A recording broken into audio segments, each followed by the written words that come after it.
Hello, guys. Today is September 23rd. 23rd. I'm Umalu from Cadence Radio. My name is Maveen. I'm from discoveryourlifetoday.com. We're here doing a joint podcast. This is really exciting to me because I've been doing this solo for the last 3 months, and I really wanted Maveen to come on there to share his thoughts on what I've been speaking about and what he's been thinking about speaking about. We're almost all on the same page here, but I want to get a different perspective of the subjects I've been covering for the last, I'd say 6 months or so, maybe 7 months. Right. And the cool thing is, because on discoveryourlifetoday.com we talk about finance, family, spiritual, all the topics we'll cover today I think are going to hit really into those same topics as well, because everything we're going to talk about does affect different aspects of your life anyways. So I believe what we bring to the table, and hopefully this eye-opening conversation, not only for us but the listener as well, is going to be great. Yeah, it's been changing a lot, guys. We've had 2020 has been, I would say, cancel 2020. We're part of the cancel culture club on this one, but it has been I'm not very at very all. eventful. But I think that honestly, all this leads to an end to the means. Right. We need to be very vigilant and optimistic. I've been always optimistic in my talks. I know that, I get off getting all mad or whatever, but I do believe in a lot of things, that good is always going to prevail moving forward if people take care of their family and basically take care of their freedoms, to tell you the truth, because right now I think we're in a war between good and evil. For me, I really truly believe that. And if you have a sound mental state and a sound balance in your life, you can overcome it and be good. Don't be on the other side. That's my number one thing.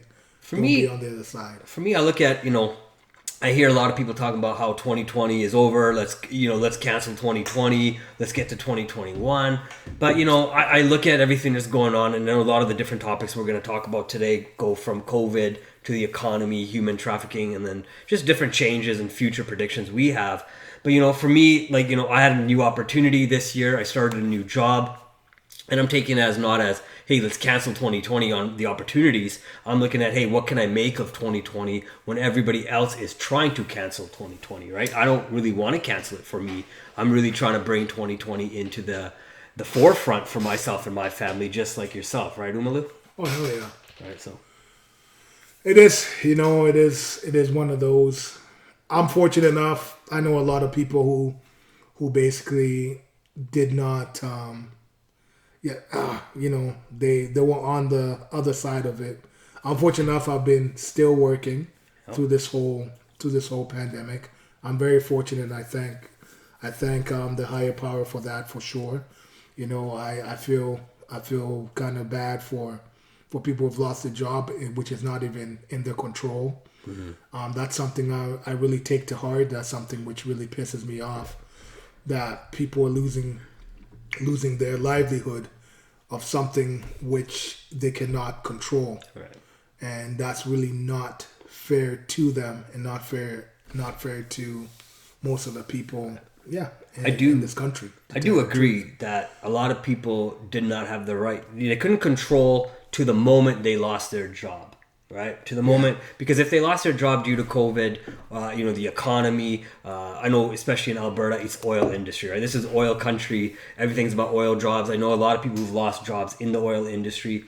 But from the day you lost your job, that same day is the day you need to take ownership of what your next steps are. You cannot blame the economy. You can't just sit and collect a paycheck. I know a lot of people who decided to sit at home during the COVID situation and just collect paychecks, but they could have, upgraded. They could have gone online and got educated, gone on, tons of free courses, tons of paid courses by a lot of prominent people who are teaching. So, and a lot of people are making excuses. Oh, COVID took my job. Absolutely. But what did you do to enhance yourself once you lost your job. Yeah, that right? is true. Yeah. Yeah, and to backpedal off that, there's a lot of people who have been doing that. Yeah, exactly. Lots of people have sat down, taking courses, side hustles, all that stuff. Yeah. It's going, but to also come back, play a little bit of devil's advocate.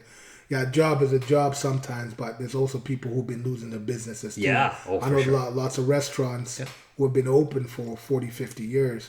All of a sudden, they have to close their doors down because they're not allowed to have people come into the houses because we're on lockdown. And when they do get people in there, they're facing fines which are astronomical from the city themselves or the government or the city council themselves. So they're scared to open up because of that. Right. And now they have to close their businesses down And, tenfold. and even if they could open, they can only have like 20%, 30%, 40% of the people, because now they got to worry about spacing and other people, patrons getting sick when they do come in, right? So And the worst thing about that is also, and I told everyone in one of my early ones back in April or back in May, I spoke about what the second wave is really going to be. The second wave is not going to be another COVID. It's going to be the economical strain which is going to happen on most of the people in the province. Oh, absolutely. The suicides, the drug abuses. You see it coming. You see it down. I've seen a lot of people I've been speaking with because I work at a cost and I can't really say which one it is, but lots of the clients I spoke with, they're saying that they can't even really go downtown because it's so bad. Right. Drugs are rampant. Thefts are rampant. And cross our fingers that assaults are not rampant right now, but there's lots of people in there. Kev, he's working construction down there. He's been paving. He says that it was like a free for all. He's just like, basically they're just a bunch of zombies walking around because the drug epidemic is so bad up there. Think about this for a second. Right. So prior to COVID, because we were going to be talking about COVID and maybe some of the effects of it. But funny thing is, prior to COVID, fentanyl conversations were huge between at least the U.S. and China and the supply of fentanyl within to the U.S. from China, especially if you go into places like Vancouver. There's a huge drug problem, East Hastings area, etc. Right? So Calgary for sure. When I used to work at a bank, a lot of people the police would come in and have conversations, and I'd ask them, tell me about this, tell me about that, because I'm obviously very interested in finding out what's happening in people's lives, plus what the experience of the outside of my own environment is really like. And, that used to be a big conversation. Now, right now, drug conversations, fentanyl is not even a conversation, although it's probably still killing more people than the COVID situation has killed either in the U.S. or even Canada, right? It's the biggest people don't want to talk about of all time. Right. It is. And my heart goes out to the people who have lost their lives regarding this COVID thing. But to tell you the truth, I think that there should be more research on that to see what they really died of. Because lots of stuff is coming out saying that, yes, they might have attracted COVID, but that's not the end all or be effect of what they died of. Right. Because there's a lot of, 70% of the deaths are from nursing homes, like people who are probably above 80, 70. That's 70% of the deaths. So these people in care facilities already, and they say that, if they attracted COVID, that's what they died of. But you don't know what they were ailing on from before. What if they had something else, which was the contributing factor of them dying? Right. You can't really chalk it up saying that it's COVID, right? So there's a lot of litigating factors, which basically, what I'm looking at the numbers, what our health experts are saying. I don't know if those numbers are truly what they are. I think you're right. I don't think the numbers are easy to know. I pay a lot of attention to the U.S. Markets because I do follow a lot of the U.S. stock market. I do like doing trading and stuff in my spare time here and try to learn the markets. And so I have to keep up with what's going on in the U.S. So because that's a lot of the dictations of what happens to the market up or down. Yeah, even the other day they were talking about that's our trade part. 40% of the people who've died in the U.S. were from old age homes. So, you know, that is a huge number regardless of what the cause of death is. But that puts it at 80,000 people who have died because of an ailment that they say could be COVID, right? Exactly. Now, people who are, and my heart goes out to the people who pass away, so I'm not trying to be disrespectful to anybody who's died, so I do want to put that out there, but I think the conversation here is just for food for thought, for people to think outside of what they're being told. People need to know the truth. Yeah. And especially the people who have the loved ones who are dying. Yeah. And they come up and they say that, oh, this guy, your grandpa or your grandma, they died of COVID, and that wasn't the case. No, exactly. Now, in most cases, they're already sick and then with something yeah, else. And then you're blaming. Then all of a sudden, it's just you're getting some disinformation and stuff. Yeah, I'm not saying that this is a fraud. COVID is here. It's a virus. It's here, right? But the thing about why we have to take care of the elderly, but me to go back on it, how this virus is, and the more research we're getting on this virus, it affects old people and people with pre-existing conditions. Absolutely. It doesn't affect any kids. Yeah. Well, and that's interesting. It does affect kids, but not to the same extent. Not to the same extent, because kids recover. Yeah. They recover, because I think the percentage is like 0.05%. It's super low. The mortality rate for little kids. Yeah. So you take a look at that. I can still too high, because I know both of us have kids. Both of us have a 2-year-old, 2.5-year-old. So we both understand. To tell you the truth, any kids dying is to tell you the truth. Right? I think my little one did have some of that case, because I remember she got sick, and this was back in October, September. And every time she got up, you're talking about 2019. She had this cough. Right. And this cough actually lasted for about 3-4 weeks. Yeah. She got up and she just hacked up her lung the whole time. Only in the morning. Right. And she got up, a little bit wheezy, but she got coughing. But all of a sudden, she was fine. Yeah. She was fine. I honestly think that she did have it. I honestly think that my wife had it. Mm-hmm. Because I remember she got sick real bad, and I was sitting on the couch, and she couldn't get out of bed for 2 days. She had to call in sick from work because she couldn't even move. Right. And I remember she wanted to go to the hospital because she's like, I can't breathe. Right. And I got a fever, which I'm burning up. I'm like, you know what? Just go sit down, lie down, go to sleep and stuff. Yeah. But she was like that for 2-3 days, and she bounced back. So what I'm saying to everybody who's watching this is, yes, COVID is it's there. But you know what? The recovery rate is so high that when somebody's telling you, oh, you got COVID, don't think that it's like a death sentence or anything like that, because that fear-mongering with the media and everybody's telling you what the health experts is telling you is not to you guys' benefit. Because what's really gonna get to you guys is that stress and fear. That's what's really gonna get that immune system down. When you get somebody dictating what you need to know or what you need to do. It's paying attention to the news. Do your research. Continually listen to the news and all the negative, right? So I'm going to give you 2 quick examples as well, because I think we all have had some sort of symptoms. Number one, we all know, although they said COVID was officially talked about starting in February 2020, you're giving an example from October 2019.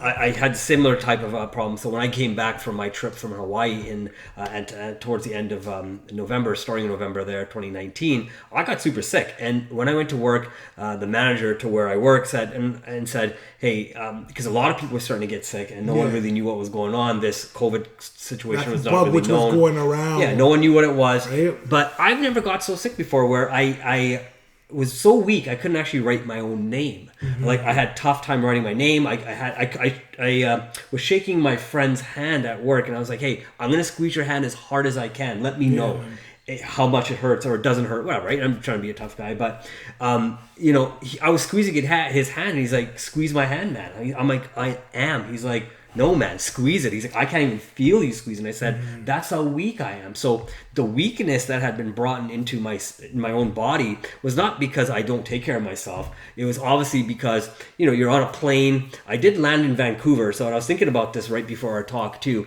is, I landed in Vancouver, and not saying anything good or bad, but the Chinese government was allowing people to still leave the country of China. And when people come from China to Canada, they stop through Vancouver. Yeah. So there's a huge chance of catching something, possibly, right? Not blaming anybody. I'm happy, I'm healthy now. Well, that's where it originated from. Let's be honest. It originated from there. Virus originated from everywhere. Ebola originated from Africa. Right. It travels, it does whatever. But the airplanes are petri dishes. Yeah. That's basically you're breathing recycled air. You're flying for 2 or 3 hours, we're breathing your own recycled air and stuff. So if people were smart enough, if the airport engineers were smart enough, they'll be changing them canisters every time they can, right? They talk now about how they've included, like, the air gets recycled every 3 minutes. They got HEPA filters. I don't know if that's what's being done before. Yeah, of course. So, you're in a closed environment, 30,000 feet in the air. Right? And everybody knows. I've known a lot of people who have gone for trips anywhere. Come back sick as a dog. Yep, exactly. It's the truth, right? You just come back sick as a dog. Yeah. So is it? And the thing about it, we got to trust our bodies. Yeah. Our bodies, our immune system is basically the best protector on earth. Yeah, if you boost your immune system up, if you take care of yourself, be healthy, do whatever you got to do to get healthy and trust your body, it's not going to let you down. Yeah. But that's the thing. But so what? That's the thing, right? So what are people doing to take care of themselves? I know when this whole pandemic shutdown started back in March, a lot of people were talking about Netflix and chill. They're just chilling out. They're watching more TV. They're downloading everything. They're watching more movies. They're talking about the shows. They have all this downtime at home. But that's the thing. The gyms were closed. But why weren't people, going outside for a walk? Instead, they've decided it's time to shut down. I know myself, right? I've not been Netflixing and chill. I actually haven't been watching a lot of TV at all since I try to do the exact opposite of what everybody else is doing, right? Instead, I focused on learning about the stock market and getting into that, right? I do not do walks you're doing. Yeah, we try to get out. Yeah, we try to get out to the mountains because that's where the fresh air is. Hopefully, you're away from more people. You get out into nature. You're really breathing in what nature has to give you, right? All the good that the nature gives you, right? We're beings that were once in nature 24/7, and now we're beings in homes and buildings with recycled air, not that fresh air. But what I want to give you a little bit of hint is you need to get exposed to people. Of course. You can't be sitting in your house by yourself. You need to be exposed to it. Yeah. And what ticks me off about this whole thing, our health ministers, in federal and Alberta, this is the first thing they did. Let's regulate masks. Yes. Yep. Let's put on mandate masks. It's not a regulation yet. I never wear masks. Yeah. Sorry, I don't give a hell where I go. I went to to Jollibee's. Yeah. And I ordered my food and stuff, and I'm like, I had to go in to pay for it. So I just walk in, pay for it. They're like, this lady's like, you need to wear a mask. I'm not going to wear a mask. Right. That's all I said to her. I'm not going to wear a mask. I'm paying for my thing. I'm not going to be sitting and eating here every year. I'm leaving. Yeah, but I know one of the conversations you mentioned, the person was, hey, do you want my business or not? Yeah, exactly. Something along that line, right? If they were going to kick me out and say that don't wear a mask, I'm not going to. That's their place of business. I'm not going to cause a tirade or whatever. I'm like, okay, cool. You're not going to get my money. I'm out of here. Yeah. Right? That's it. But that's my conviction or whatever. I don't want to wear a mask. Yeah. But to tell you to get back to what a health minister is, if Dr. Hinshaw came out the first time when this is happening saying this to us, listen, there's a virus which is going around. We're going to lock down or whatever, which I think is BS. You shouldn't have locked down. But listen, in order to take care of yourself, please do the following steps. They don't talk about health. Please get rest. No. Please eat your vitamins. They don't talk about any of that stuff. Imagine that. Imagine how easy that would be to calm people's fears. But the first thing they wanted to do was say a virus lockdown for 15 days to stop the spread. It's been fucking 7 months and we're still doing the same thing. Right? What's the end goal? Now it's like, wear a mask to do this. But they still, till this day, they haven't really told people how to take care of themselves. Right. How to take care of yourself. Because there's no money. There's no money in telling people how to take care of their health. The only money is in vaccines and in antivirals and whatever, right? So the main thing is them trying to sell you a solution, right? They want to sell you the fact that, hey, we know how to take care of you better than you. And you got to think, like most people do not want to get out of their own way and actually take care of each other themselves. They'd rather have the government, society tell them how to take care of themselves. People are lazy to do the work. It's easier to go to McDonald's and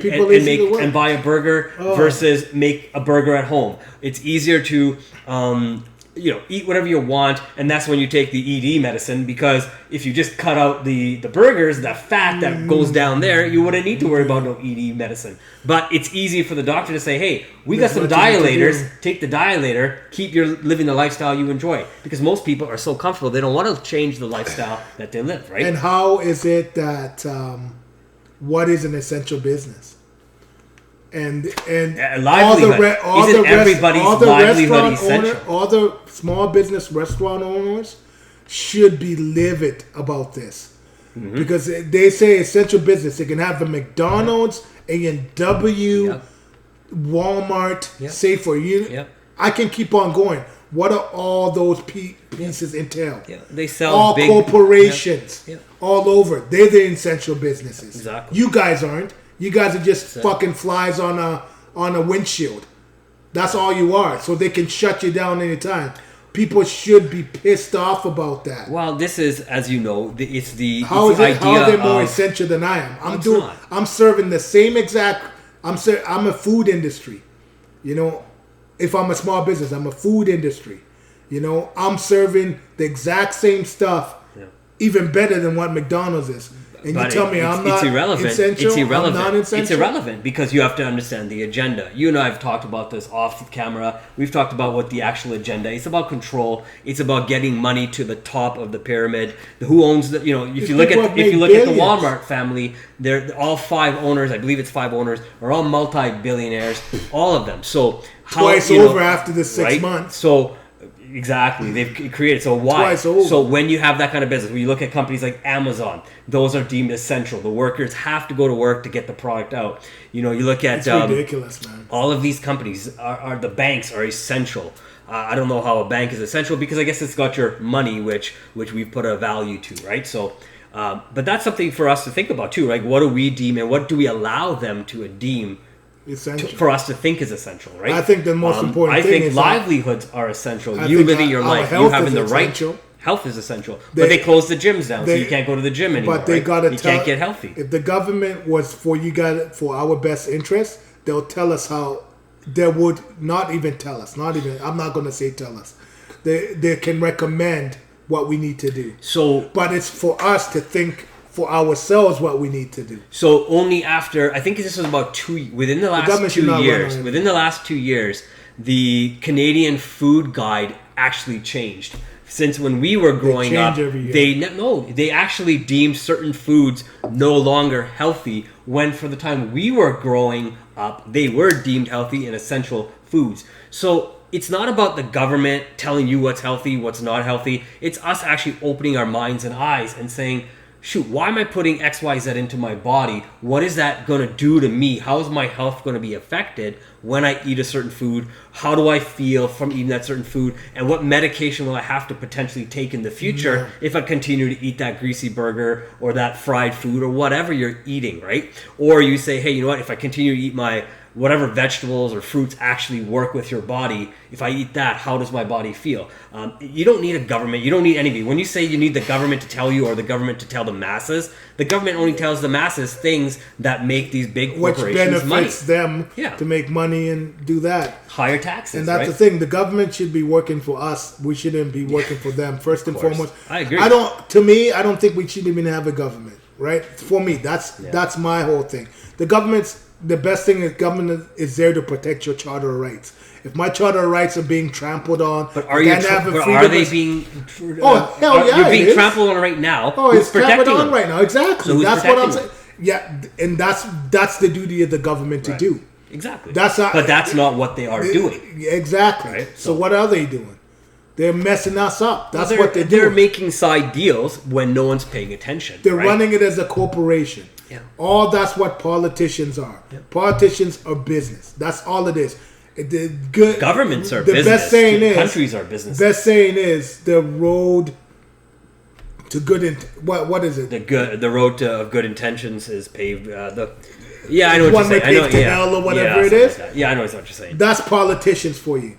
They come in green as hell, I think saying, it's "I'm the going to road change to hell it is paved with good intentions." Yeah, and that's what it is. I'm in here. I'm going to work for the people. I'm going to do this, but you do not know how many people are already in there. They're like, "No, you listen. This is what you need to do for us to get this, to get that," and you basically sell your soul. If you're part, you sell your soul. Justin Trudeau is the epitome of selling his soul, and I'll tell you this right now. What he did with that charity, like if people have been listening to what he was doing with that We Charity, giving money to his trust fund, giving money to his to his friends who own these corporations and stuff in Quebec, giving $120 million to this Quebec factory to do. But what is he essentially doing? But what is he doing in real life? Face coverings and stuff, and these people don't even have a factory. But what is he doing? To build this? But what is he doing? He is buying votes know. for the next election for himself, because we all know in Canada there's only two provinces that realistically determine the election outcome: Ontario and Quebec. They're the only two provinces, and if you can buy enough votes because you can get enough jobs for the people, they're going to vote Liberal. All the time, right? We know that. There. But there are jobs. There are jobs, but not they're what is it? More government than anything. Like Bombardier. Like give me a Bombardier. Worst company. Jesus Christ, man! I bought the stock. Never buy that stock. I bought it. Thought it would be a good idea. They've been in business for how many? 50 years, and they've been bailed out every year. They're in bed with the the Quebec government. Bombardier, right? man. Horrible. Give me a break. Well, that's a good segue. Jesus. I think it's a good segue. Why don't we look at the economy? What do we think the economy will do in the next 6 to 12 months? And we can hit up on different aspects of the economy. Obviously, we know we're going through this COVID transition right now. So no one really knows. No one has the crystal ball to kind of guess what's really going to happen. But I think, based on what we know, based on what we've researched, what do you think, Uma, is going to happen with the economy? I think the economy is in a big transition. 6 to 12 months. Okay. In 6 to 12 months, I think Alberta is the one which is going to suffer the most, because the reason is we're a big energy company, but we're a big oil. That's our energy. It's oil. Well, oil dipped is negative a couple months back. It's going to be like so, that for a while. The people who are going to transition even more is going to be Vancouver, BC, and stuff. You're going to see them because I heard in a Zone speech, the biggest one is they want to focus on green jobs. BC has been doing this for 5, 6, 7 years, so they're going to transition pretty big. I think it's the concept of ESG, right? That's BC. Ontario is always going to be there because Ontario, all it is they siphon money from all the provinces and they give it to Ontario because Ontario got the best healthcare, all of that, but it's through the backs of all the other provinces. Right. As much as everybody thinks that, and they'll always vote for Liberals because they give them all these goodies. The goodies are basically Ontario is a welfare state. I'll tell you that right now. And then Far East is a more welfare state than anything because they're through the backs of us.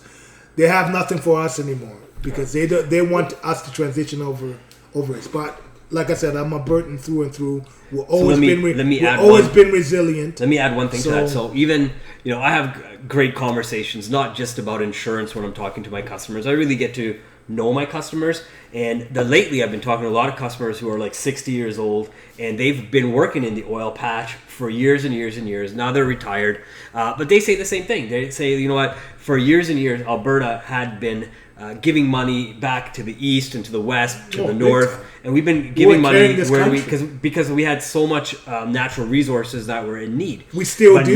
But now, when Alberta is in need, nobody out there is really stepping up to help us out, right? I mean, as a province, you would think this is Canada. We are one. We are like just like a family, right? It's supposed to be a one family. Yeah. When somebody in the family is hurting, you help them out, just like Alberta's been doing for years. But now that Alberta is maybe not in the best position because oil is kind of a down market. Unfortunately, Alberta doesn't really believe in technology. Should have been something we've been thinking about. Only now are they actually starting to think about it. I think we are. They're only now. I think we've been transitioning to that for a little bit of time. It's not as big as it is because the oil market was so big for the last 20, 30 years, right? Since we've been alive. But I see a little bit transitioning. I see a little bit transition there. We're going to get there, but we have so many abundant resources in Alberta. It's not only oil. We got enough. We got coal. We got diamonds. I don't know if we got diamonds, but I think we got huge diamonds. The mountains. Oh yeah, diamonds. You gotta take rip down a mountain to get a diamond? No. There's a lot with the coal and stuff of that. Sure. What's coal? Basically, a diamond is a coal under pressure. Yeah, something like that. So, but the thing about us is if the provinces get more power, and we kind of don't have our federal government doesn't have a hand in us, and they give the provinces more power to generate their own businesses and stuff. You can see Alberta branching off. And I don't think Alberta would ever leave Canada. Not leaving Canada. I'm talking about, how the United States is? They have the state's power, like the state law. There's laws which doesn't follow what the federal government is. You'd have to give every province in Canada the same type of power. That's what I'm saying, right? Exactly. So if it's not like we're branching off of Canada. What I'm saying is, if we get more power with our resources, with branching it off to certain. But what are we going to do? We can't even barely move our own resources within our own borders and within our own country. Well, we've been trying to get a pipeline. Laws to get our own pipeline. But our problem is, even if you have your own law, you can't, because then you're still at the mercy of Saskatchewan or BC or the territories allowing you to move your oil through their province. Exactly. Or if you're trying to move south, because of course we have this Keystone, you're trying to move it through. So we've been talking about this for 10 years. Exactly, but that's what I'm saying. Even move it through Canada. They have more, if provinces have more power for their own resources, and they can negotiate through Saskatchewan, through BC. But then you have to think. So you're going to get taxed like crazy. You're going to get taxed. So if I'm Saskatchewan. That's it. So if you're Alberta and you say this, okay, but federal government doesn't have anything. Let me tell you. So that's fine. Okay, let's say they allow it. So I'm now Saskatchewan, you're Alberta, and you come up to me as Alberta to Saskatchewan and say, hey, I'd like to move my oil through your province. What's my incentive? Sure, I want all the money you can possibly give me. Why do I want to give you a break? Because I got my own resources that I need to move. Exactly. Right? So why do I care about your resources? That's the negotiation though. That's the bit. This is a business thing of all of it. Yeah, but it's a negotiation. You can't say, "Oh, I want it all," and do this and stuff. You sit down, you punch out the numbers. Yeah, you negotiate between everybody else. But it's easy to say no. You get a win-win situation. Yeah, it's easy to say no. Then what do you do? You branch off to somebody else. Who? In what province can you go to? In Alberta, we got 4 choices. But I'm not talking about only just the provinces, man. I'm talking about worldwide. But you got to move your product. You got to move your product through the provinces based on where we are. That's our problem, and that's been our biggest problem in this, at least within Alberta. Like, I had the same conversation with my dad one time, and he said, look, nothing is going to happen. They're not going to do anything. They've been talking about the exact same thing for well over 10 years now, since the housing bubble, and that was in 2008. That's 12 years ago. We've been talking about the exact same thing. They wanted to move oil. They can't move it to BC because you got people who own land. I don't know if it's indigenous or aboriginal. I apologize. I don't know what the correct term is, and I really apologize if I'm incorrect in using the term. But you got people who own land who say, we don't want that going through here because, like you talked about earlier, people wanting to move green. You look at like companies like Tesla who are, trying to make the world more green and less oil dependent. Hold on, just less oil dependent. So, when all of us think in oil and cars, maybe you're good for the next 5-10 years, but once you get all that technology moving, even there's an article the other day, they're talking about how, I know we're moving away from the 12 to 6 months, but even they're talking about 4 years from now, they believe Alberta will be the largest solar and wind power in Canada. We got So a lot you can of see, lot right? of things, but solar and wind power is one of the I think that is not a good transition. But they're at all. saying, right? I'll These tell are you that, the big solar and technologies- wind power, like those freaking fans and stuff, those windmills, they're good for about 5 to 10 years. They rust, they're done. You know, you take those off, it takes millions of dollars to replace it, to do all that stuff. Yeah, you can be the biggest world, whatever. You can what's happening in California with the wind and stuff and wind and solar. Well, you have The fires wind, and the everything. fans and stuff. No, I'm talking about those fans are dying now. They have to do rolling blackouts all across the state of California to preserve electricity because the grid is dying because of these stupid fans they put in. So this 10-year thing. So you can have your 10 solar. Solar's pretty good, but those panels are also the worst because when they break down and you have to replace them, you can't replace them. You have to take the whole thing. They're not that expensive, really. No, they're not. But you can't. They're not biodegradable. But either. I'm not talking. Yeah, there may not be. But I'm not talking about. I guess I'm not talking commercial level solar right now. So I'm talking about.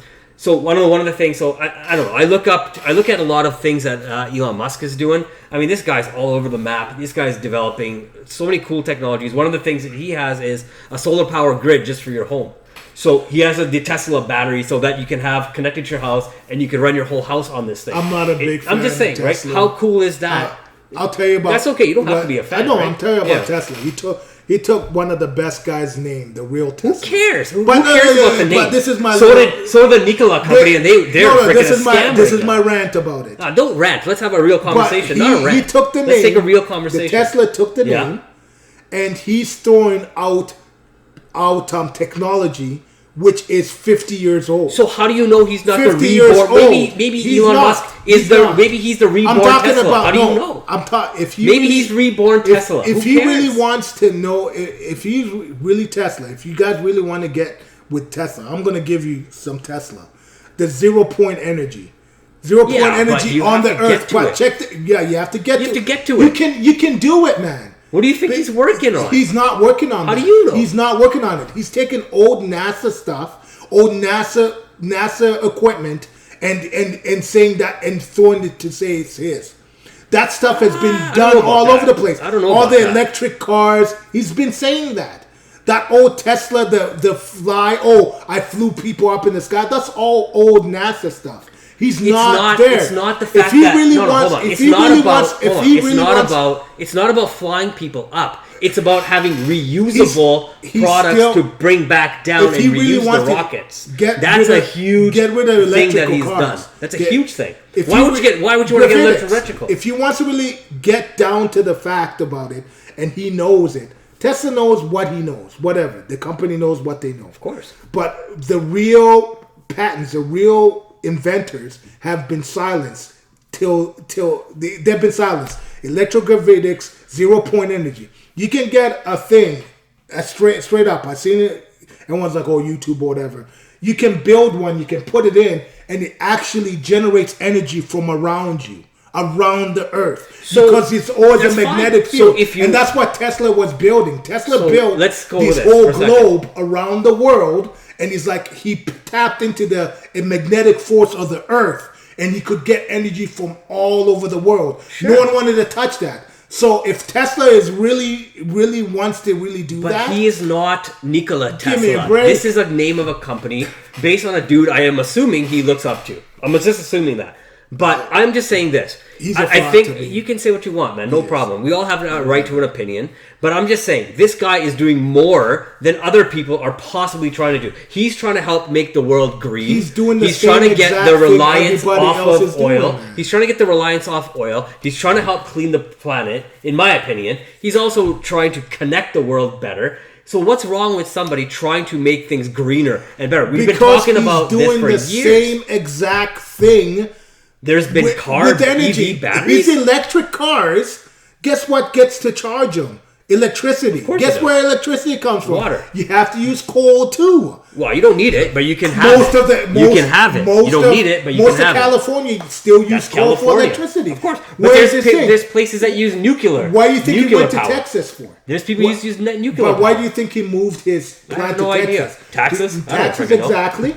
and does electric cars and stuff, they're the biggest oil company and coal company ever. Yeah, but they're all going to die out, man. He's going to kill. He's killing the oil industry regardless. He's not moving anything with electric car. He still needs oil and coal to charge your electric cars. He went from talking about how he needs cobalt, and now he's not going to need cobalt. He's going to need more lithium, sure. Right, that's for the electrical battery. I don't know. I don't know nothing about that. I'm not him. All I'm saying is this: you have you have somebody who's potentially has the ability to do big things, big thinker, regardless. Right? I mean, my next thing is I don't know. Like I've kind of mentioned this to a few people. I think his goal is to control the land, the skies, the underground, and underwater. He bought a car for $1 million, man. That is a prototype, which is kind of a neat idea. If he can develop these things, why not? I mean, this guy's been doing it for X amount of time. You have to give people the right and ability. I mean, he doesn't have the same mind to me, he's as not a Nikola Tesla. He doesn't have to be. He's just recycling. Could you do it? Could you do it? No, I'm not going to say anything about it. If I had the money, if I had the money Tesla had, he doesn't have it. If I had the money Tesla had, he doesn't have the money. He's gone out and took the money from other people. Exactly. So he doesn't have money. Same exact shit. So do it. I can do it. Why can't you do it? I can do it. Then give me the money. Give him. I'll give you. What do you want? $100? I'll give you $100 to start you off. I'll start you off with $100. Give me the $100. I'll start you off, but you better put it on that company. All I gotta talk to him. All I gotta talk about Tesla, man. He's been talking so much. He's like, oh, look at my electric car. His cars are blowing up. No, they're not. It's like whatever. They may have before. Every that car company has problems, man. But every car company from Ford to GM to Chevy to Honda to Toyota. These car companies sell the most cars in the world, and they always have recalls every year. You know who so they all have problems. Know who was one of the smartest dudes, and he killed all these other people? Like, honestly, he died. It was back in 1994. This guy had a cell this big. It was like a little tube. And he's like, I can retrofit this into any car. And you just need a gallon of water. Sure. And that gallon of water can take you from California to New York. Yeah. He retrofitted. Sure. He had it all ready to go. Everybody knows this guy's name. Sorry. It's on the back of my mind. That guy's a genius. Sure. Because honestly, but what happened to him? He probably got killed, I'm sure. He got killed for it. He did. They took his thing and put it on the shelf. Yeah, there's no money in it. Nobody's ever heard of it. There's no money in it. There's no money. And this is what I'm saying. This is what I'm saying about all these guys coming up. Is it really about saving the planet, or is it really about making a profit so you can gain what we're talking about, more control over the masses? It's about, in my opinion, it's about, hopefully this is what it's about. It's about making the world more green, making it more inhabitable for our generations and the generations to come. It's always going to be about money because, unfortunately, this whole world is about capitalism. You can't get away from it, but that's where the world is right now. Unless you want to put the $100 towards you getting rid of capitalism, I'll absolutely put you that way. I don't want to get rid of capitalism. But that's so if you don't want to get rid of capitalism, this is what you end up with. No, the biggest thing about it is, the biggest thing to me is freedom. I don't care about... You can be a capitalist, you can be a socialist, you can be a communist or whatever. But freedom is subjective. It's about freedom. Freedom is subjective. Depends on it depends on what freedom you want. It's super subjective. For me, I want to support my family. I want to have the freedom to roam, to do whatever it is, to take care of them the way I want to take care of them. Do I want money for that, or abundance of money, all that, or resources? I don't know. Right. That's what it comes down to me. Right? If I had a car which gets on water, I can go and just fill a tank of water and drive around and stuff. If I had a house which has a little generator in the back there, which can be a solar power generator? Not even 0 point, and can power my whole house and stuff without me going out, always have to pay somebody to keep my power on. That's all it's about, right? But that's what you want. So that's the issue, and right? You said it is subjective. That's the best thing you're gonna do. Depends on what the mindset on everybody is, right? That's my whole. Oh shoot! Are you still gonna have the other one? I'll find out. Oh shit! We'll find out in a second. It doesn't matter. I can We'll find out. Yeah, we'll find out in 2 seconds. But yeah, so no, I agree with you. Like, so for me, I think it comes down to, we're talking about economics. We're trying to talk about I guess we're not talking about 6 to 12 months any longer. But we are talking about what we think, right? So there's a couple different systems in the world, right? You got the capitalists, you got the socialists, you got the communists, and whatever else is in between, I don't know. But and I've had this conversation with a buddy of mine who lives out in Poland right now, and he's out there, and and we've talked about how the COVID situation's out there versus Canada. He was just in Nepal, so we're talking about how it was in Nepal, and he's giving me perspectives from the other side of the world, right? Not just our North American news, Twitter, and whatever. That's right? always good to have a perspective. You need a different somebody perspective, else. right? And I laugh with him, and I say, you know what? You have a government that's communist who shut down literally everything. And now they don't got anything, and they were having like a pool party in Wuhan, and no one got sick. I never heard about anybody get sick. Maybe they don't tell anybody. That's a different story. But my whole point is they had that. In Canada, US, we're too liberal, I guess the word might be, to allow this type of control over their people. But the thing is, these people in China and other communist countries understand what that control does for them and where it gets them. If it means that many people didn't get sick, that many people didn't die, and that many people have the opportunity to live, you have to decide. And they're also a communist and capitalist country at the same time. They're the biggest consumer. Man. It's going to run its course. They've had the same number of deaths we've had. It doesn't matter if you lock down or let people be free. Look at Sweden. Sweden never locked anything down. Right. And they had the deaths. Now they're basically, the mortality rate is to zero. They didn't lock anything down. They didn't shut the economy down. That's another perspective. But isn't that interesting that how certain countries could do that and don't get anything? Exactly. And we have countries that shut down late or shut down too early or didn't shut down at all. Because people don't understand what nature is, man. Viruses mutate. Viruses come every time. In all of history, nothing has ever been shut down because of a virus. In all of history. Yeah. Well, Spanish wasn't there? flu, I was going to say the swine Spanish flu. right? Yeah, I can name it. AIDS. I can name it. Nothing has been shut down. And then God bless. Pray for the people who passed away. But to me, cannot fathom why our country shut down because 9,000 people passed away. You got to remember, so the Canada follows the same line that the Americans follow, right? So many things. We in Canada tuberculosis kill 1.2 million people a year. Yeah. Tuberculosis. And no mask, nothing like that. No. Malaria kills twice as many people in Africa 10 times more people in Africa than the COVID does. But Africa actually did not close down. But you have to think. You have to think for a second. They got less more COVID deaths, COVID situations in there. They got a lot. All I got to tell you is this. I'm sorry we have to go back to this one, but there's a bigger picture we need to look at of why they're doing this. Yeah. And to me, it is a reset of something. It's a reset of some type, economic, society-wise, a reset. Something is down. Something is digging deep down, which is going to come out. And for us to do, we need to do our research to snuff it out and see if it benefits us as a society or not. And we need to speak out on it. So and if it doesn't, if it benefits us, or by all means, whatever. But honestly, one of the things to me, I don't think it is. One of the things I'd say is then, if there's a reset, what is that reset? And I'd love for the people who are actually taking their time to listen to this conversation to maybe give us their thoughts, what that reset actually looks like, right? Or what that reset actually is. Because obviously, if you feel that, not only you, other people might feel that as well, right? So we need to know. So I'd love to see what other people's opinions are on what that is, right? And I think lots of people are kind of questioning this because when it first happened, it was 2 weeks to stop the spread. Shut everything down. Incubation is 2 weeks. So shut everything down for 2 weeks.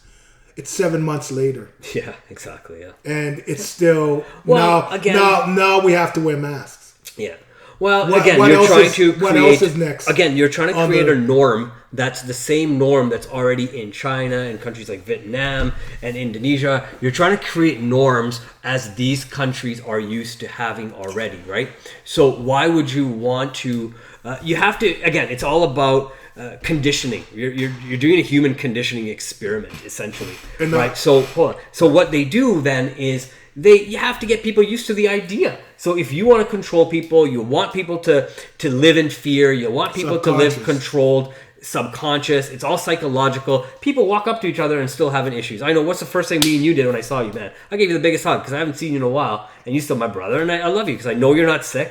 I know you wouldn't invite me over if you were sick. So, and I know I wouldn't come over if I was sick. So, it's about how do we take care of each other as people as well. Even if you were sick or not, you'd still invited them. But you know what I mean, though, right? You understand what I'm saying? So I would, you know what I mean? I get a certain fact, but yeah, I know myself. Yeah. It's just like, I can take care of myself. Exactly. But hey, but you have to see, is everybody else around you also taking care of themselves, right? So that's the other thing, right? Everybody's situation in that way. Exactly. But I'm going to give you guys a little bit of a history lesson, and this is my whole idea of why this is happening. We're in 2020 now. So are you going into some future predictions, or what are you doing? I'm going to do past and we'll do the future. Okay. So 1917, there was this treaty which was signed by all these bankers. It was called, I think it's Brussels or whatever it was called. Don't quote me on it. Is it the Jekyll Island? The Jekyll Island one. Okay, fair enough. With the Federal Reserve and stuff. It was basically, it was the capitalists. They wanted to get 100 years of prosperity. Of course. So they'll take over the system for 100 years and see how the system is going. 2017, 2018, that's when it was supposed to be done. So now another faction wants to get their 100 years of prosperity. So what's the other faction? It's not capitalism, it's going to be communism, it's communism and socialism. They want to get the 100 years of prosperity. That's why you see the biggest capitalist country. So I would think it would have to be communism, because communism, exactly. They say, is about control, right? So the biggest capitalist country is USA. See what's happening over there. Yep. How many lockdowns, how many people's rights are getting violated already, and you never would have guessed it in the USA. Yeah. It happened in Australia already. Australia's rights, you can't even post on Facebook. You can't even say anything. There's ladies who are coming in. If you try to put a site up to saying that we need to protest the anti-lockdown, they're coming in the house arresting you. Wow. There's videos all over there. So there's 100 years of prosperity. So they want to move over into the next 100 years. And what's the 100 years of communism? What's communism is? Control. You know what it is, right? Control. So these factions are fighting. Well, they're fighting to gain it because there was no treaty signed and stuff. And if you have this for 100 years, good luck trying to give up your power for that 100 years, right? There's going to be... No one wants to give up power once they get it. That's the issue, right? The transition is trying to happen. And if you guys don't think it's going to happen in Canada, it's already happening in Canada. What's happening in Ontario, what's happening in Quebec is ludicrous. They're going to lock it down in Ontario. They are going to lock it down. I'd say probably after Thanksgiving, they'll lock it down. If you leave your house, if you're quarantined, there's quarantine one, you leave your house, it's $10,000 fine every day you leave your house. Yeah. That is ludicrous. Yeah, but that's the thing. Who's going to pay it? Would you pay it? No. I wouldn't pay it. What's the point? No, that's ludicrous. They can't, like we all know, they can't arrest everybody. But there's not enough cells built to arrest the world. Yeah, but now how capitalism has been thriving through corrupt or not or whatever it is. There is shoddy capitalism, there's good capitalism. But that's basically what we programmed to have in our society, especially in the Western society, that it gives everybody a chance to prosper with But does it? Does capitalism really give people a chance to prosper? Yeah. Do you really believe that? I think so. When most people in North America, unfortunately, don't have the proper education, don't have the proper upbringing, are told from the age of, let's say, 18, hey, you're North American, you need to go earn your own, you're on your own, go figure it out. They have expenses, don't understand the banking system, don't understand money, and then they go out, try to figure out how to prosper. They buy a house, don't understand the expenses behind a house, don't understand the expenses behind credit cards, don't understand how to keep a job, do well at their job, or even how to handle a family. They get into drugs and alcohol and other problems. People, though. But that's the thing. How can you be prosperous? You're gonna have a certain amount of people who don't understand the system. You got some people who do understand the system. There's a lot of people who don't. But I know you worked in the banking thing. I know what you're talking about, right? I mean, I see it all the time. You know what you're talking about. But the thing about it, you have that chance to do that. Yeah. You have that chance to own a house. Yeah. You have the chance to try to make it. Yeah. Communism, you don't. I'm sorry. Communism, you go in there, they control everything you do. This is what you need to do. This is the food you have to eat. This is the house you need to live in. But at least you got a house to live in. Hey, as a communist, at least you have a house to live in. But here, you're living on the streets in the most prosperous country in the world. But at least you had a chance to try to strive to Would you rather have the chance to live in a house, or would you actually rather live in a house? Which is better? Are you ever going to live in a house? I'm just saying, which is better? Okay, but which is better, exactly. But listen to this.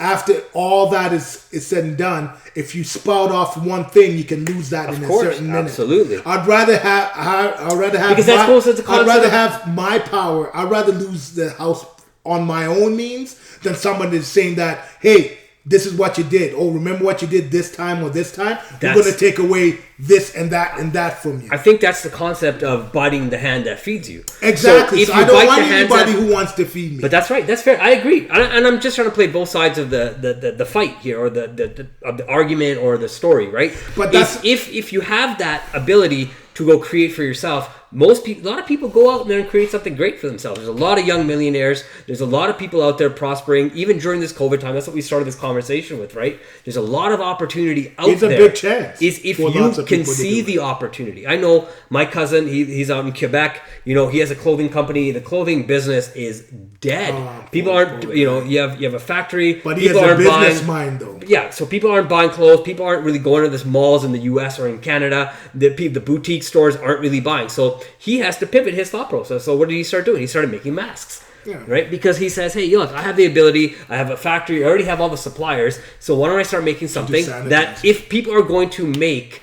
the masks mandatory, then why not get into that business? Because you could see it worldwide. All the governments want to do it. They're already doing it. You have countries like UK going back into lockdown. But for how long? Right? That's what I'm saying. I think 18 months or longer. That's the thing about, to me, is I'd rather have that. I'd rather have my mind think instead of me getting fed every time something. Oh, this is what it is. No, you need to work here. You need to do this. You need to do that. That is scary to a lot of people. It's scary to me that one time somebody can come into my house, knock on my door, and take everything I have just because I don't have I have a different view than them, or I've did something than anything. Orville 1984, man. Right? Yeah, great book. Great book. So that is what I'm talking about. Capitalism. You get that chance to try to build your dream. Right. But then you're doing it on the backs of other people who are trying that just can't do it. Depends on it, but at least you get that chance. And communism, who knows? Are there benefits for each and everyone? Who knows? Yeah. I think the people in the country hopefully have the ability to decide what is the best system for them, right? I mean, I can't say I never lived in a communist country. I don't think you have either. It's hard to say, have you? Okay. So you lived under a dictatorship. Okay, so fair enough. This is what happened. I'll tell you this, guys, right now. And it will happen if you go down now. Communism is straight to dictatorship. That's what it is. There's no if and ands about it. But this is what happened to my country. Can you say where you're from? Oh, Uganda. Perfect. Right? Yeah. I was 2 years old when we left. There was a huge civil war. Dictator Idi Amin. What happened down there is basically country got taken over because, I don't know, politics, civil war. Yep. Giving a little kid a gun and giving him the ability to do everything. But what happened was literally the government came into your house, took all the jewelry, took all your money with guns. You have no guns, nothing to protect you. You're on the vice of the government. They're the ones going to protect you. They're your big brother. They're your parents. They took everything. But you're also working for that government. And you have no power whatsoever. Why do you think that Mr. Trudeau all of a sudden threw out that emergency after that shooting happened in Nova Scotia? All AR-15s are supposed to be gone by 2021. Right. What do you think is taking the guns? What do you think's going to happen? Who do you think's going to have all that? Well, didn't they have the gun control laws in Canada for a long time too? It's like it's been a long time. No. Our gun laws are more stricter than USA, but you're allowed to have other guns. It has to be licensed property. Right. You have to go through checks. 6 months or whatever, you're still going to get it. But now he's going to get rid of those. The automatic, semi-automatic type weapon, which is tell the truth. No. To me, AR-15s is the same exact thing as a beret rifle from 1940s. It's the same exact lock, same everything. Who's got a 1940s Everybody thinks gun? AR-15 is aromatic rifle. It's not called assault rifle. Sure. That's what the AR stands for. Aromatic rifle. It's a legit rifle. It's just all it is. It has the same rounds. A Glock shoots more than an AR rifle. The only thing with AR-15, it is the range. It's more powerful. This is the range, right? And of course, you need that for hunting. You need all that stuff because there's lots of hunting and stuff. That should not be taken away and stuff like that. If the government can have nuclear weapons, can have all this stuff, you should be able to have the right to defend yourself too. You should be able to carry those guns in there.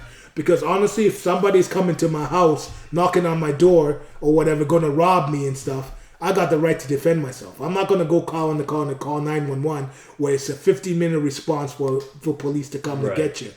That's split second here and there. I need some stuff to protect myself. And people should have that instilled in your mind, especially if you have kids, you have your wife, you have everybody in your house.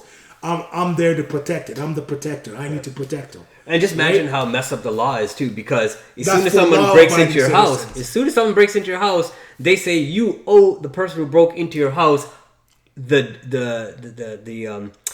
not dignity, but you owe them the right to a safe passage through your house when they break into your house and are trespassing. You owe them the fact that you can't. If they pull a gun, you can't, or if they pull a knife, you can't shoot them. You can't hit them with a bat over their head. You can't smash their face or anything. I'm just saying, isn't that the messed up laws that we have in society? That's the criminal law. And the thing about it, criminal. And the thing about it, the reason why those laws are written, it's not everyone's like, it's for the criminals to run amok. No, it's for the government to come into your house. You owe them a safe passage into your house. Right. You can't touch them when shit hits the fan. The laws are not written for the citizens. Sorry to say, I wish they were. Well, they appear to be, right? Don't they appear to be? They're written for something else. Yeah. That's the reason why that safe exactly what you said, that safe packet, that passage, and you hit the criminal, you probably win in court. But imagine, not necessarily. No, I'm serious. Not necessarily. That's the funny thing about it. No, if it was some scumbag or whatever, some crackhead who comes in your house, tries to take your house, trying to hit you and stuff, you beat the fuck out of them, cripple them, do whatever you got to do to protect yourself. By all means, the law. It states you owe them a duty of not. If someone comes in with a knife and doesn't come with the intent of killing you, but you killed them, you owe them. You could go to jail, man. You could go to jail, but I'll tell you this right. But you have probably a 90% chance of beating that case. I'm sorry to tell you, but my whole point about it is if all of a sudden you see an army coming down your street taking your stuff, they kick in your door, you kill them, good luck, you're in jail because you don't. They're not coming with two guys. They're coming with a whole gang of people who are coming in, breaking into your house, telling you they're taking everything. You can't do anything. They're gonna have the weapons you're talking about because they've banned them from the public. And that's what I'm saying. When does the freedom stop for us, man, as human beings?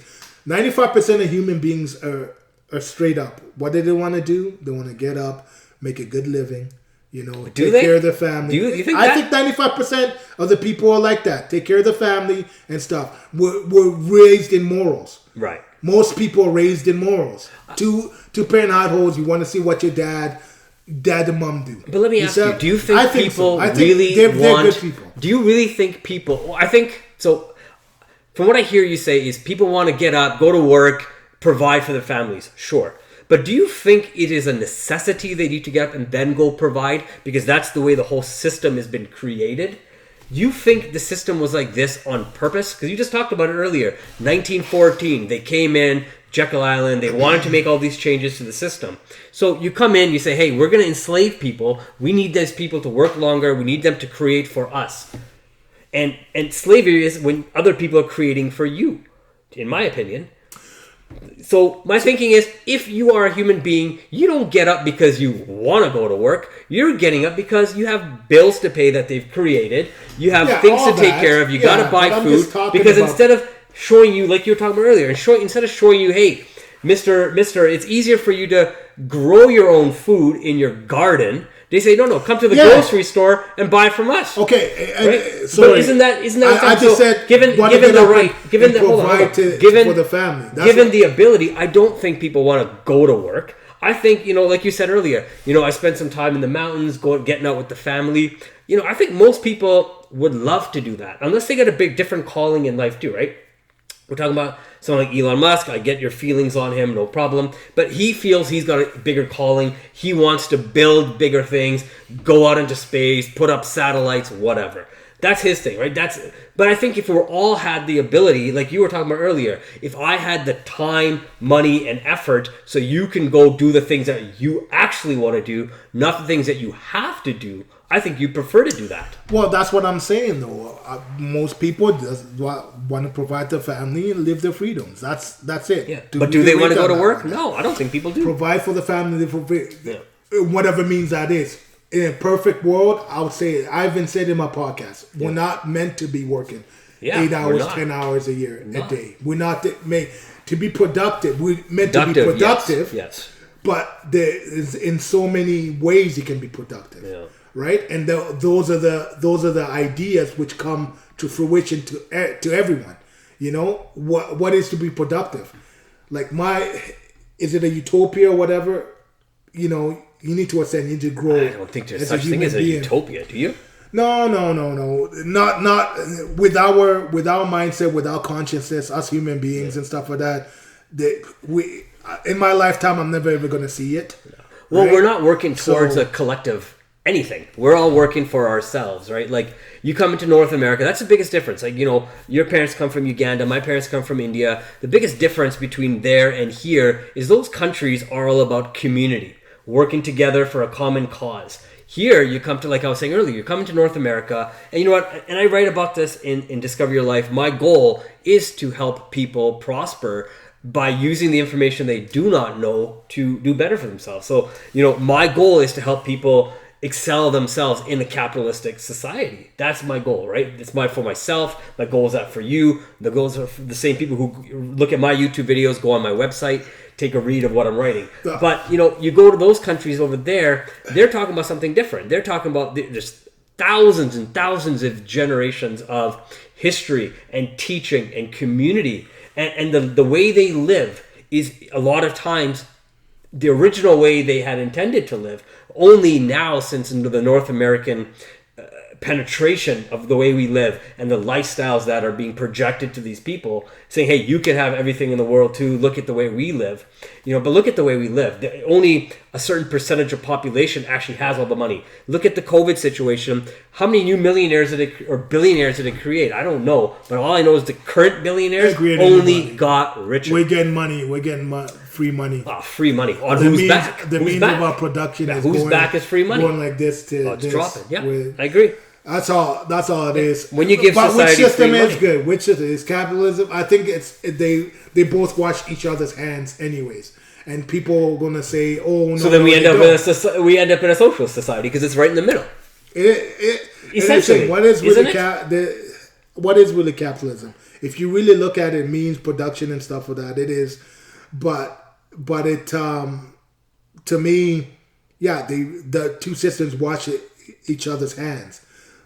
To me, it's two or lesser evils. For me, I would really pick capitalism because of the law on it. But do you there's not feel there's so many laws where the little dude can at least strive and have a chance to prosper too. But let me ask in you, the communism do you not with feel, the laws, it's straight up with the government itself.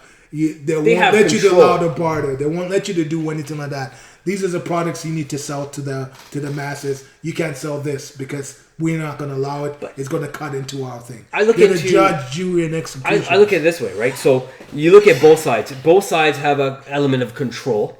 One is very in your face about it. The other one just does the control through laws. Fair enough. Oh yeah, big time. So I look at both sides. So I try to be very objective when I listen to this U.S. and China back and forth and the trade wars and everything excelling this and that and the amount of change that's occurred. Is it good or bad? I do not know. All I do know is that there are companies in the U.S. that want to do business in China.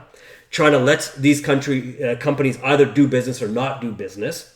They don't want the companies that have a communication aspect of it, the Facebooks, the those type of companies, to do any business there, because of course they want to control the communication. Well, that's communism, right? Control communication.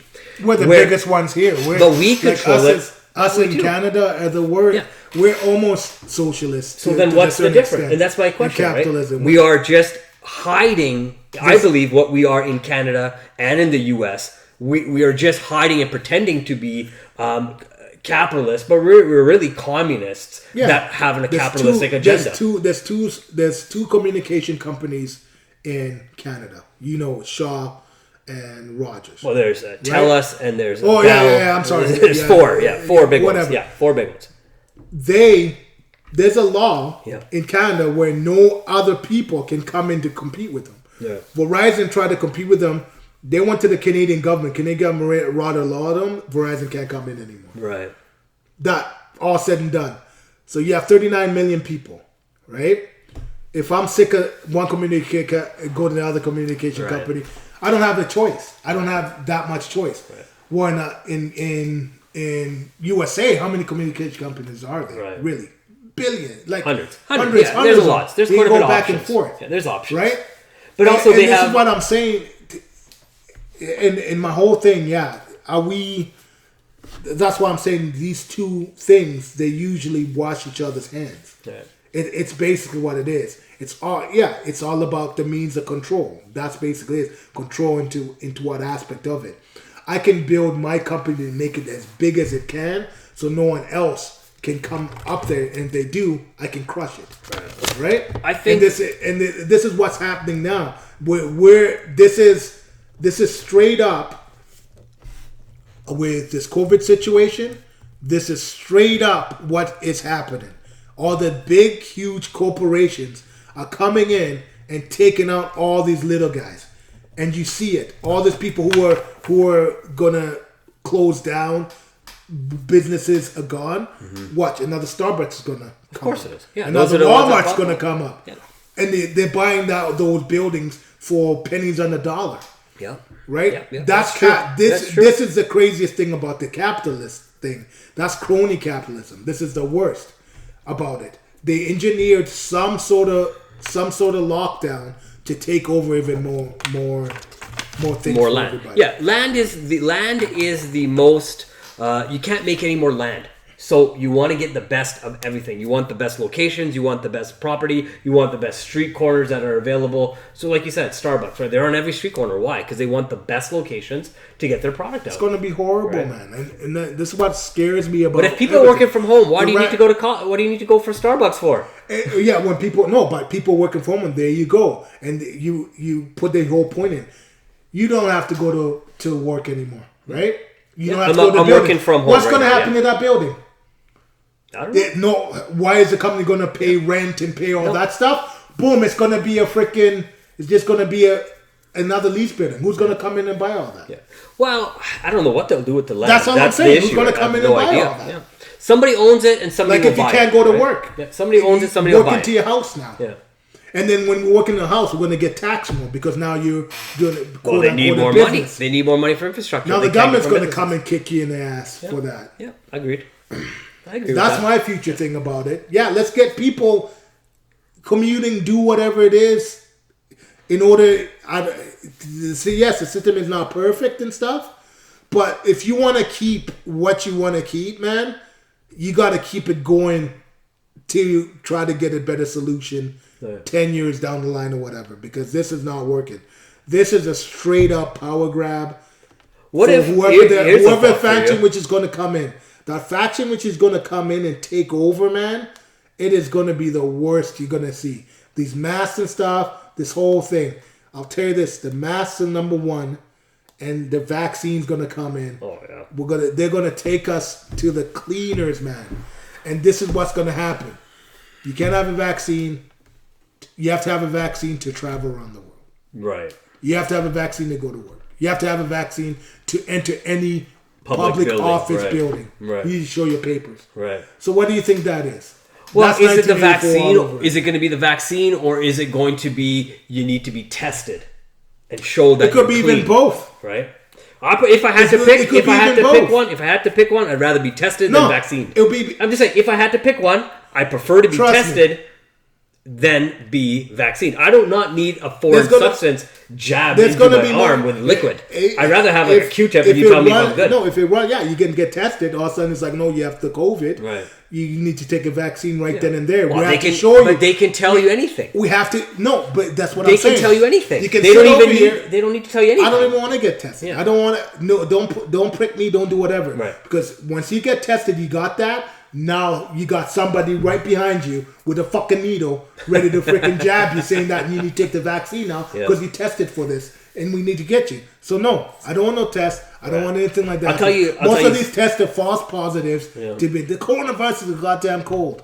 Right. There's 200. You told me there's 246 strings of that, and then when you get tested, they just called it COVID-19, but it's really the coronavirus, man. It's a cold. It's the That's shape. what it is. It's all based on the shape of the structure of this germ. That's Most all of it right? is a like I said, false positive, man. Right.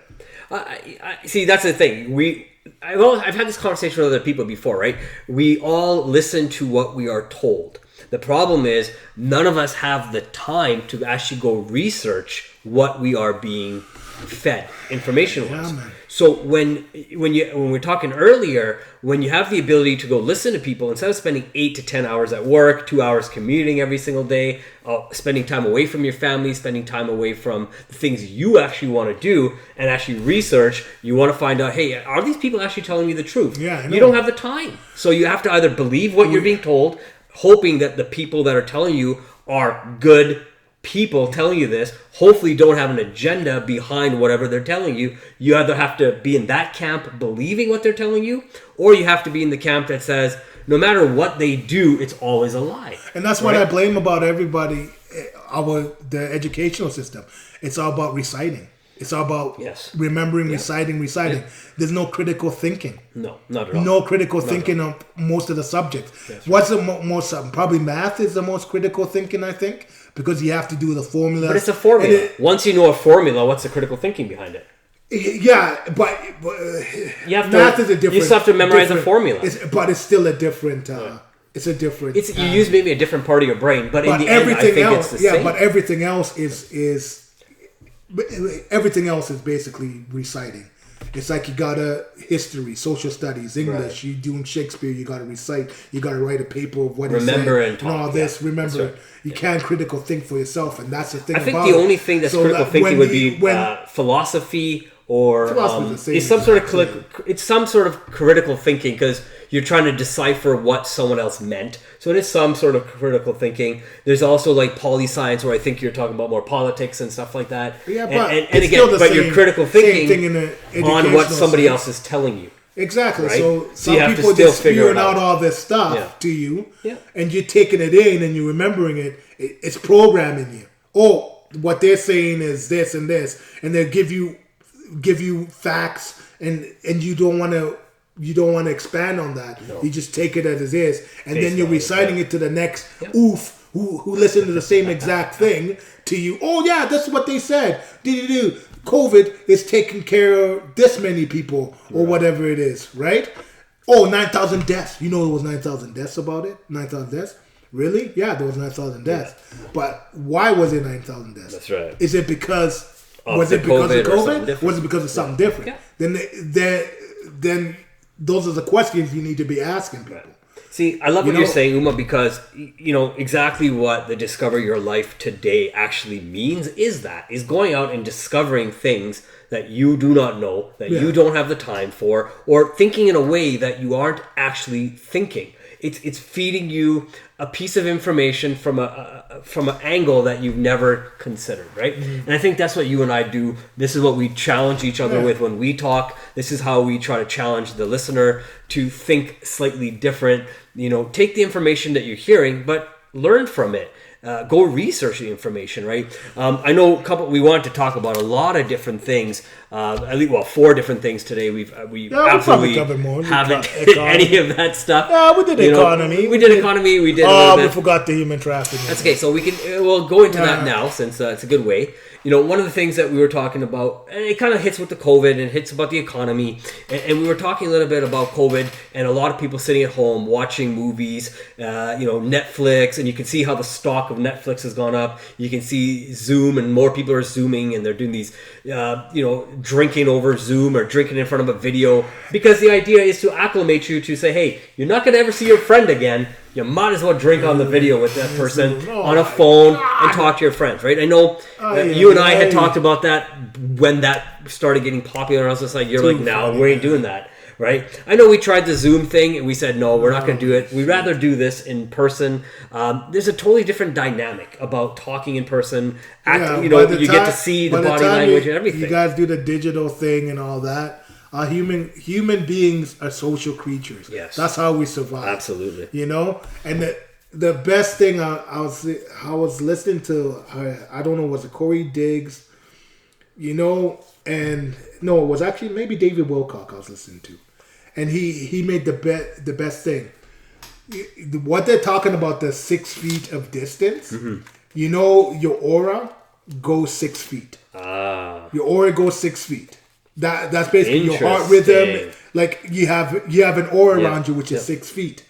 When somebody comes into that aura, you can sense somebody else's aura, how they're feeling. That's right. If they're feeling happy, they're feeling sad. You can sense that. That's right.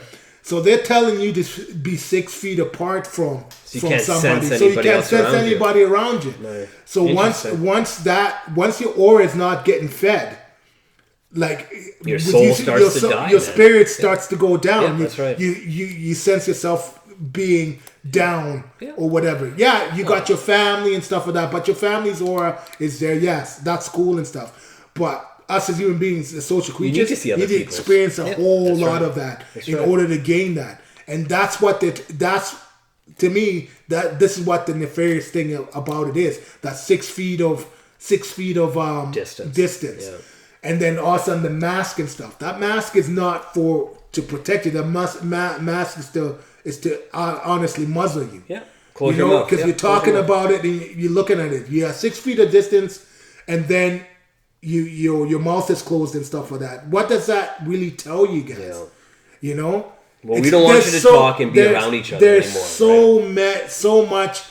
There's so much with science. These people are, I call them demons. They're very scientific. They've known this stuff for the longest time. They don't tell you. That's why you guys need to research that. They don't tell you. What I tell people to expose, you need to get exposed to this. A lot of what you're talking about is Eastern philosophies. These are philosophies from, like I said earlier, from my parents' country, India, your parents' country of Uganda. These are the same, or your country too, since you're born there. But these are all practices and understandings. All the Native Americans, that's true too. Everyone. Yeah, that's true. They unfortunately have put that whole group of people into a corner. They don't even want them to even talk about anything the real anymore. People, right? Honestly, I'll tell you this right now. But hold on, let me just say. Go ahead. The aura is, the people of our mother countries understand aura. They understand how to tap into it. They understand how to tap into their spirits. Yeah. Now, with what you're saying is, if you look at the way Western society is turning, a lot of people are turning to the East and saying, hey, we want to learn about this spiritual stuff. We want to learn about Buddhism. We want to learn about Hinduism. We want to learn about auras, and we want to learn about crystals, and we want to learn about how to tap into. We want to meditate. But what are you doing when you're stopping people to get together? Like you're saying, you can't be in a room and meditate. You got to be 6 feet away. You're stopping that collective aura and collective consciousness to connect to each other. To do anything. Yeah. To work. That's right. You're going to work and stuff, or you're going to school, or you're going to the gym and stuff. You got all these Zumba classes and stuff. You're 6 feet apart. The reason why, I'll tell you this right now, the cycle class, how people are so close together, that energy gets fed, man. That's like, right. honestly, how that energy is, that's the spirit. That's the energy which is getting to this real point I'm talking about. Yeah. It's all around us. It's in us too, man.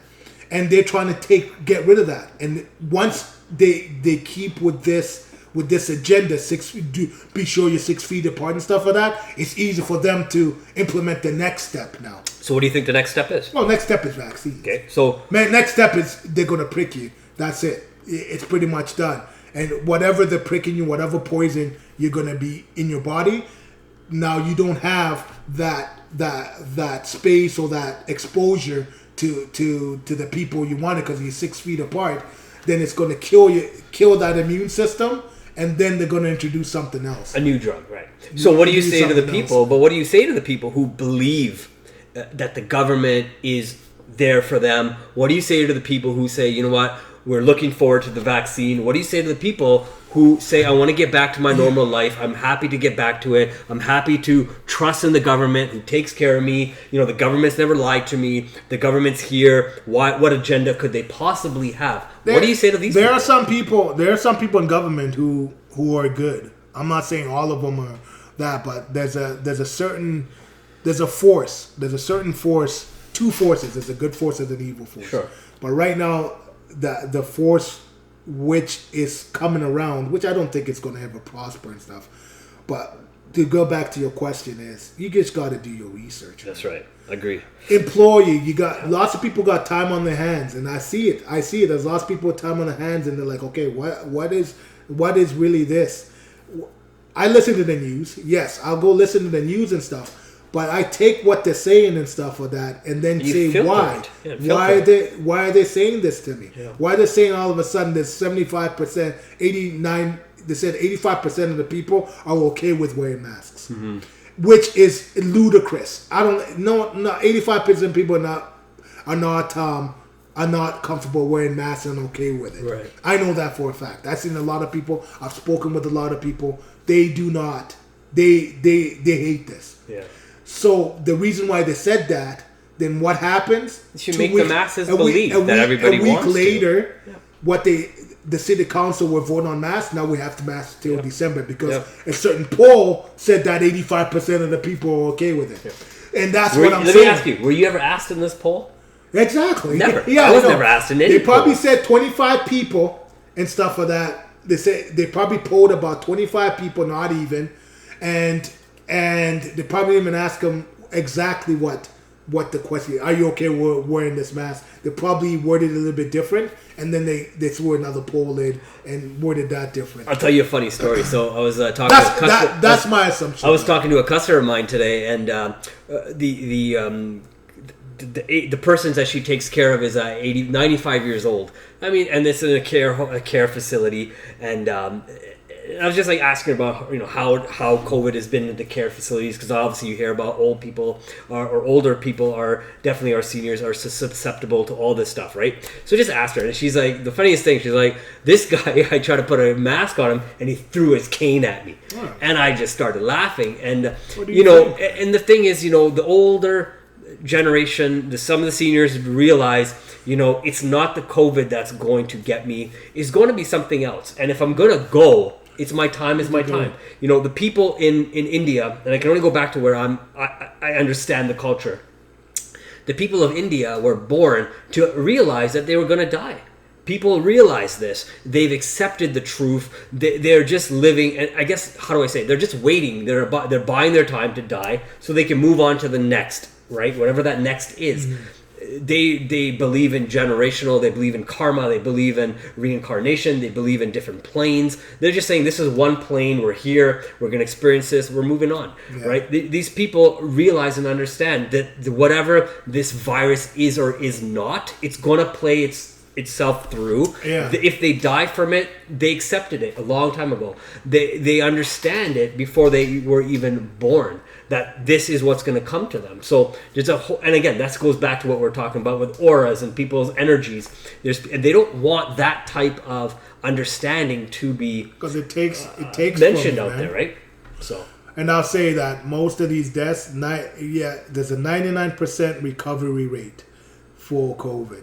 Most of these deaths, and I swear, and when the truth does come out, most of the deaths are a minuscule of coronavirus, which is that. But it comes back to when will these things come out, right? These things always come out 20 years later, and it never matters. It's been thrown to us for so there's so much stuff which is getting thrown to us, and I think like I said, the two forces which are coming through and stuff, the good's always going to outweigh the bad. The good is going to win this force. Yeah. And what came in 2020, all of a sudden you got the virus, we got this. We've been here for the longest time. We're going to strive through everything. Yeah. We're going to be okay. Yeah. We're going to be okay. So I think this is just the storm. We're in the final stages of the storm, and when we come through it, people are going to be more awakened and more aware of what's really happening. Right. With our powers that be, because most of these people, honestly, like I'm on Twitter a lot. Doesn't it just go down to the survival of the fittest, Uma? Yeah, doesn't it just become the survival of the fittest? Regardless of if this is a man-made or unman-made. The strong. But that's it, right? Survival of the fittest, strong survive. But isn't that what it comes down to? Either if this is man-made or not man-made, that's a completely different topic about the COVID virus. But it comes down to, whoever is the strongest. You talked about it earlier, the immune system. As long as you're taking care of your immune system, you're taking care of your mental health, you're taking care of your physical health, you eat right, you're being positive, you're not dousing yourself in negative, right? We were going to hit on this a little bit earlier with the Netflix stuff. The negative is watching these documentaries or these movies that are putting these negative thoughts in your mind about the way things are or are not. Because as you and I both know, no matter what you read, no matter what you listen to, including this right here, this is all just an opinionated based on what we believe. Right? Mm-hmm. So you have to, like you said earlier, you got to filter this through what you believe and see how this lines up with your being, right? If this all lines up to what you're saying and you believe it, then, me and you've talked about this too. We got to all go out there and we got to stand up for what we believe in. And I think that's kind of what we're trying to get down to in the brass tacks here, is how are we going to change the world based on what our viewpoints are, right? And our viewpoints are all formulated by everything that we've taken in, right? That's all they're from. Yeah, I know, man. I don't know what the future brings, but I got a feeling that we'll be okay. Right. Like, I know that. Because more people are awakening. More people are waking up to this fraudulent crap. Right. It's fraudulent. That's what it is. And they're talking about second wave. The second wave's upon us and stuff. Mm-hmm. But people, when coronavirus first came up, they were talking about, look at the number of deaths. Right. The deaths has been minuscule for the last 4 or 5 months. Right. Now it's the number of cases. They're trying to get that fear so up and scaring a lot of people, saying, we're in the second wave. I'll tell you this right now, the second wave is not going to happen. It's not going to happen. Right. Well, what is a second wave? What are you comparing the second wave to? What are you comparing it to? You tell the government about that. What are you comparing it to? Right? Are you comparing it to the deaths or are you comparing it to the cases? Right. Sure, there's going to be a lot more cases. Yeah. That's the virus. It's going to run its course. Well, but you know how many people are surviving this? Right. There's lots of the cases go up 1,000, Right. 900 people recover from it a week later. This is my So thoughts. you tell me. This is my thought process. If you're looking at a wave, and I just take it back down to a simple business understanding, right? So when you have a company and they're telling you in January we did this many sales. When you look at the numbers, how are they always compared? Year to year or year over year growth or a decrease, right? Mm-hmm. So when you look at it, a second wave is not about something in March and something in September, October, November. It would technically, you have to compare March to March numbers. You got to compare April to April. So that's why I said earlier, I believe this is easily an 18-month problem. This is not solved over the next 12 months or 6 months. These guys are not telling us. They're not talking about it. But that's about, like you said earlier, taking what you hear, filter it through your own brain, filter through your understanding, take a look at what's going on around you, take from all different understandings that you have gathered, and understand that if the companies are going year over year, then you don't know if the number of deaths are going up or down based on the virus that we have until you can compare March to March, April to April, June to June, July to July, etc., etc. Which is going to be nothing. I swear, it's just going to be. It's been flatlined for the last 6 months. That's right. And then you can only compare it when it comes up next month. The months come up in the new year, 2021. When that month comes up, now you can compare and say, hey, yeah, you know what? When it first hit, we had March up here, but now it's down here. Well, shoot, it's dying. Oh, April it was up here, and now it's still down here. Oh, so now you can do your second wave. Or if it goes up, and let's say it truly goes up, you got to trust the human body, man. Right? It's herd immunity. And as much as people think it's a pseudoscience, herd immunity does exist. Why do you think that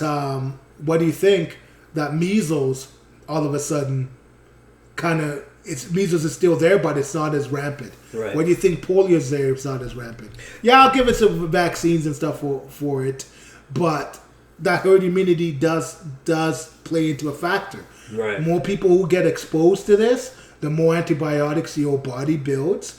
The more antibiotics, that aura, like I said, that aura is one of the most powerful things as human beings is aura, and of course your immune system. Right. So you're telling us to not be with people, but and stuff like that. But isn't your aura part of your immune system? Yeah, exactly. And social distance and stuff, you're causing yourself more harm doing that. Sitting in your house, not doing anything and stuff, putting a mask breathing on, your own recycled air in your own house. Right now, you're breathing your own air. Right. People just need to wake the hell up, man.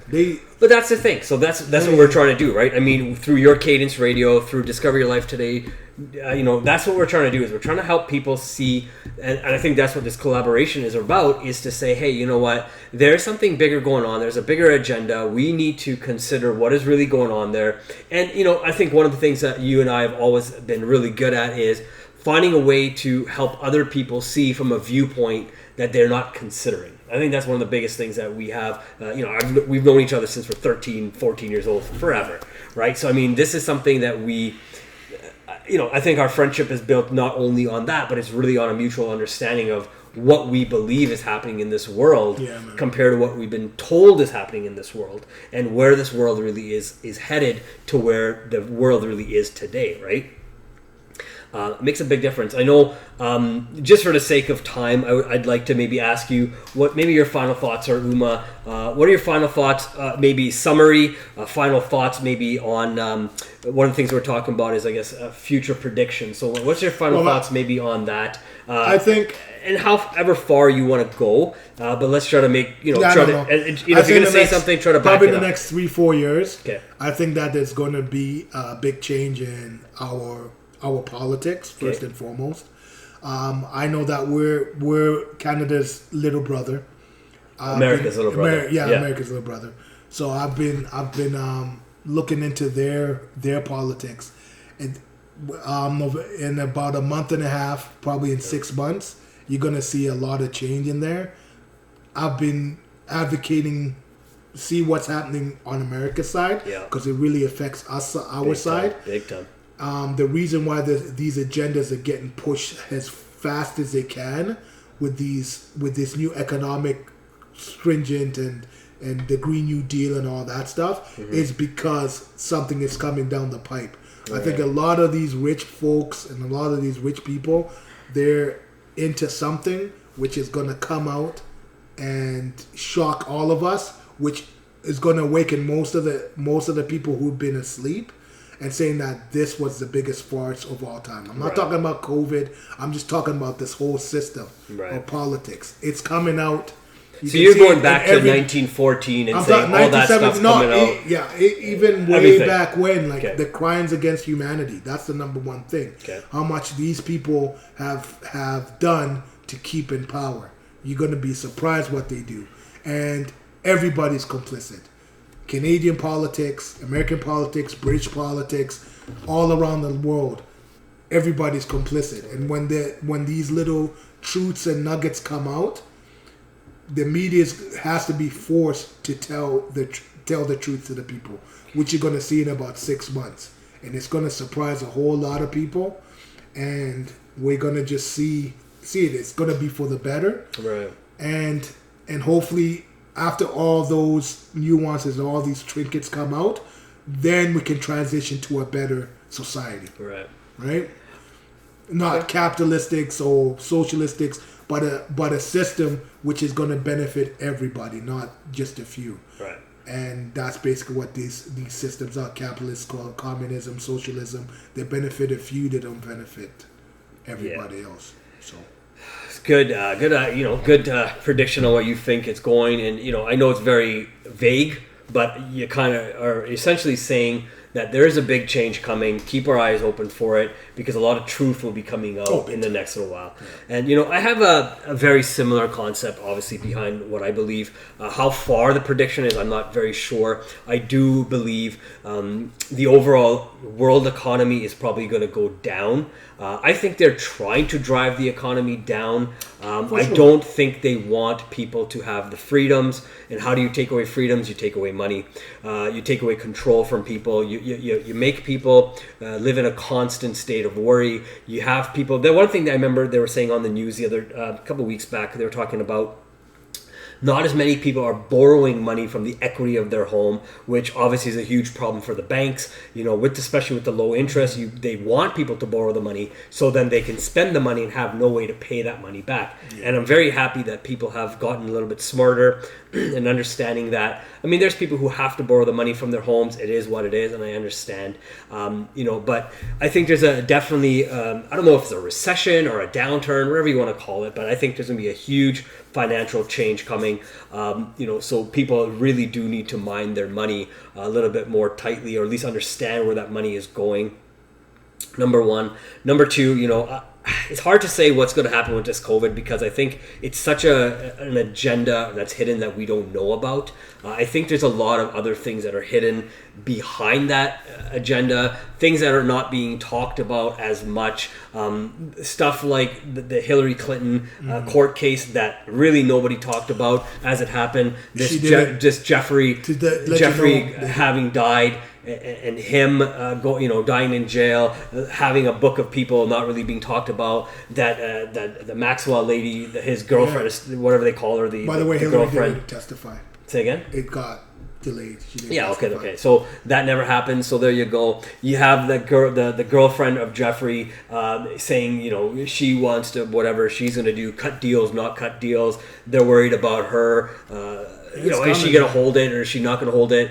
Who is she protecting? Who is she not protecting? Interesting. There was something about Prince Andrew the other day, who was probably the number one listed person in that whole problem with Jeffrey Epstein and what's her name? Giselle Maxwell. Yeah, her. So there's a huge thing. Prince Andrew is probably the largest named, and he was saying stuff about he's coming out. You never hear a word from that guy. You don't hear much from the public of the. Did you see what Trump said about Prince Harry? No. He's like, you know what? He's in a press conference. Someone asked him, Prince Harry said to vote for Joe Biden, and Trump's like, you know what? He's like, he said that, right? It's his own words, and he's just like, you know what? He's like, Harry should be very worried. Yeah. He should be very worried. Well, and there you go, right? And then, So something's coming. Somebody down knows the pipe something, now. and even for someone to say something like that, whatever how President. deep you read into something like that, I don't know. But based on what we're talking about, there might be stuff, right? I know a lot of. I was listening to a podcast a couple of days back. It's a podcast that was a little bit older, a couple months ago. That's when the podcast was originally recorded, and he was talking about the same thing. He was talking about when you go online, you can't actually find original pictures of Bill Clinton and Jeffrey Epstein any longer. They're all just like splice pictures. They're all taken off. So there is a bigger power. Who holds the power? Companies like Google and stuff. So those guys are all going to be going to the they're all going to Capitol Hill in the U.S. here, and they're all going to be looked at with a fine tooth and comb, because these guys all hold the key to communication and what we're being told and being not told, right? And the only person who has the power to take all the pictures off of Google is Google. Nobody else has the power to do that kind of stuff. Google. So you're going to see major things come in. Split up. Again, even if it gets split up, they still own they still own it in a big picture. They still own it, so they still own the form of communication. It's about having freedom of communication. Yeah, they're going to be for them. They're probably going to be regulated more. Yeah. That's what's going to come down. So let's see, and those things are coming. Right now. No, those things are coming, and they think those things will come. So, but again, I always look at this thing: if the government wants to regulate a company who already is regulating the form of communication, what kind of regulations will the government put on the communication themselves? That's the thing you have to look at too, right? Because you can't be people on YouTube to get their channel suspended for speaking truth. You can't be doing that. Again, truth is subjective to the person who believes it, right? But it's a freedom of speech, though. I'm not speaking truth, but freedom of speech. Yeah. I should be able to go on a platform which is a public platform and speak what I'm speaking, because I got that freedom to do it. But you just can't come in and say this is not worthy of my channel. I'm going to stop you. When you do that, you're not a public forum. You're a publishing forum. Right. So I got the right to say you're infringing on my First Amendment for speech and stuff, and sue your ass. Right. I have the right to do that. But they can't because they say, hey, if we don't want you on our platform, hey, there's a million other platforms. You can actually go out and create your own platform by your own website. Exactly. If you don't like what we got, they're the biggest ones, though. Exactly. But they're publishing. But I should have the right to do that but they don't say that. Of course. If they say that I have to go. You say then change your whole thing. You're a public platform. You should say you're a private platform. Right. So I can go in. So you're saying it's a public one. So that's what's killing everybody. That's why people are getting pissed off about it. You say you're a public platform, that means I can go on there and I can. It's not a public platform for people to post. It's a public platform for people to advertise on, and so they can make money. It's not for the content. They may make it look like it is, but what is it? The number one thing, how do they make their money? They make their money from advertising. So it's for the advertisers to have your in mind, and the people who are watching us to have our attention, right? Well, so that's they're just corrupt as hell. So that's all I gotta say. So I think great discussion, great points that we've made. I'm hoping that we can take from what we've learned from each other, plus the people who are watching can learn from us, and check you out on Cadence Radio. Check out your YouTube channel. I hope the people who follow me do check out Umalu. I call him Uma because that's what I've been calling him forever.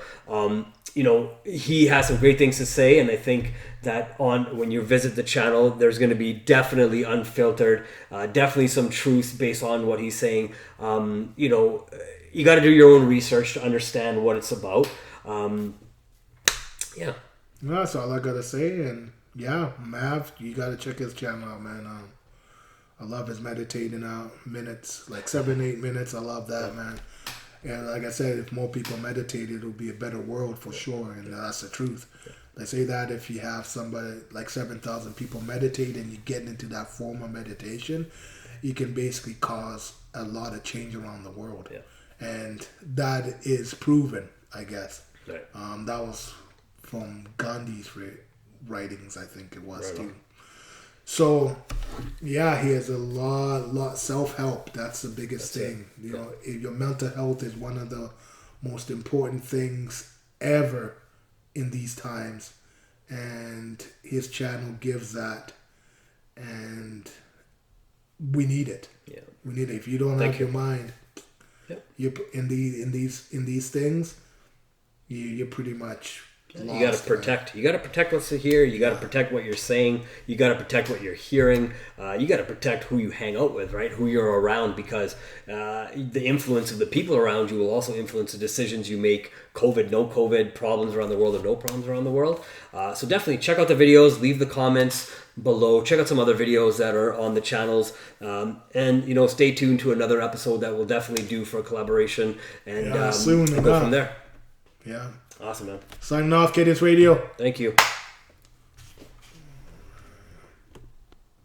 Fantastic. I don't know if the first part recorded.